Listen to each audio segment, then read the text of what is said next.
next speaker, Jerry Flanagan, as I told you, is a healthcare advocate and consumer watchdog.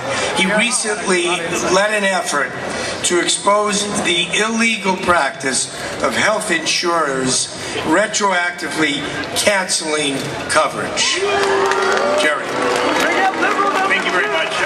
I'll keep my remarks brief. Our organization is a consumer organization representing the public, and we get a lot of calls from folks that are either uninsured or insured but fighting with their insurance company. And I just want to talk about a couple of the stories we've heard recently to put some perspective on what we're hoping will come out of the reform.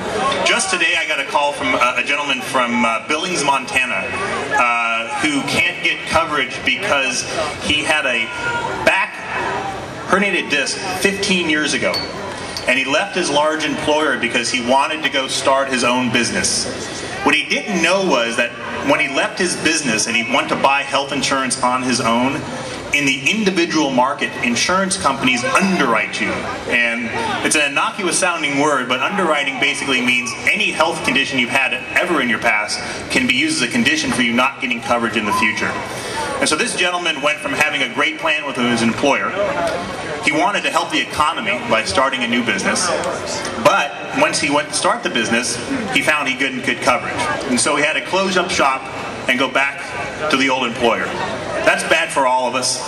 It's bad for you if you want to get health insurance. It's bad for the economy. Frankly, we need folks to feel like they can go out and get coverage, and they're not going to get refused because of a minor health condition years ago.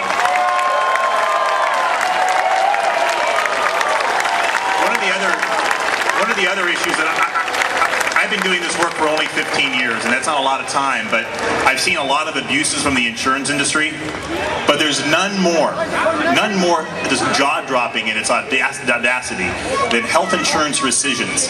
The rescission, the term is a legal term, and it basically means a retroactive cancellation. Imagine this scenario.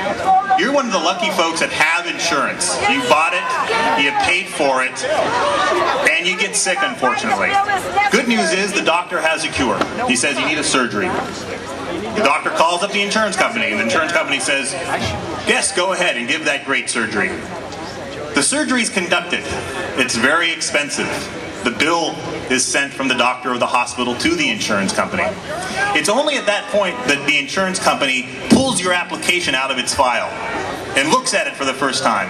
And then it does something it's never done before. It pulls your medical record, and it compares the two documents, and it looks for any inconsistency.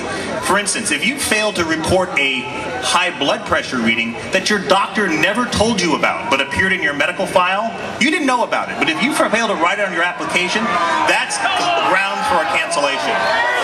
Now, what's happened is that unfortunately folks have been left with huge unpaid medical bills, even though they're covered.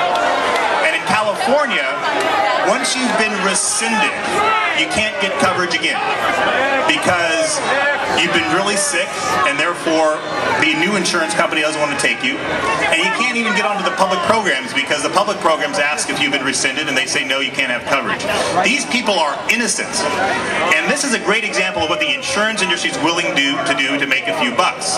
The good news is that all the bills in Congress right now both fix the pre-existing condition problem, meaning that your health condition can't be used against you when trying to get coverage. Critical.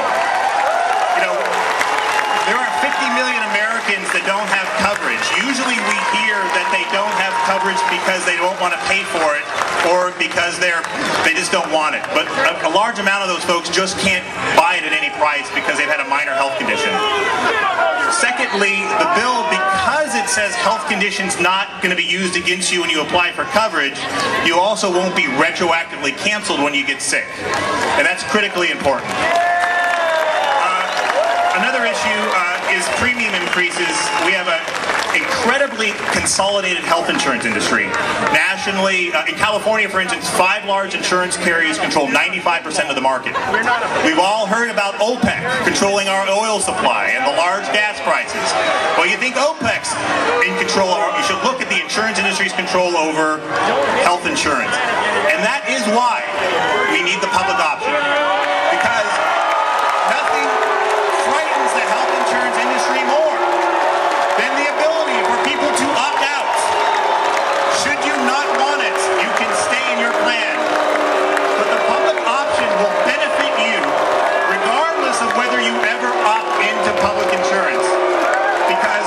if the insurance companies know that all of us have the option to get out of private insurance because we don't like the way we've been treated, that's the only thing the insurance company understands is threats to their bottom line. And if they know we can vote with our pocketbook and buy it elsewhere, they're going to be more responsive to you. And that's true regardless of whether you ever choose to go to public option.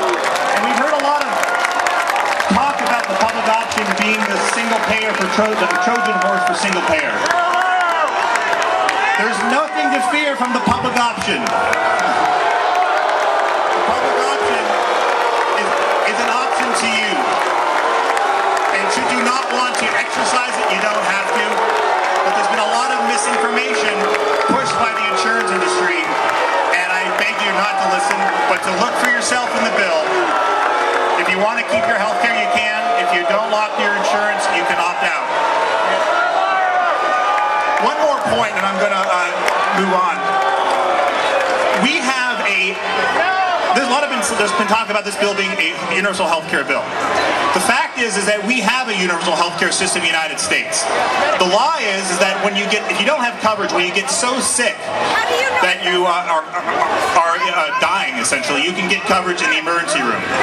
This is universal health care. It's a very financially idiotic system because it means that we're putting people who are sickest in emergency rooms where care is much more expensive and our resources much more limited. Fiscally, forget the moral aspects of getting health care to people, but fiscally, the best way to deal with our health care crisis is to prevent disease. And getting people into a doctor's office before the illness becomes chronic and before emergency room is necessary is essential. So at that, I think I will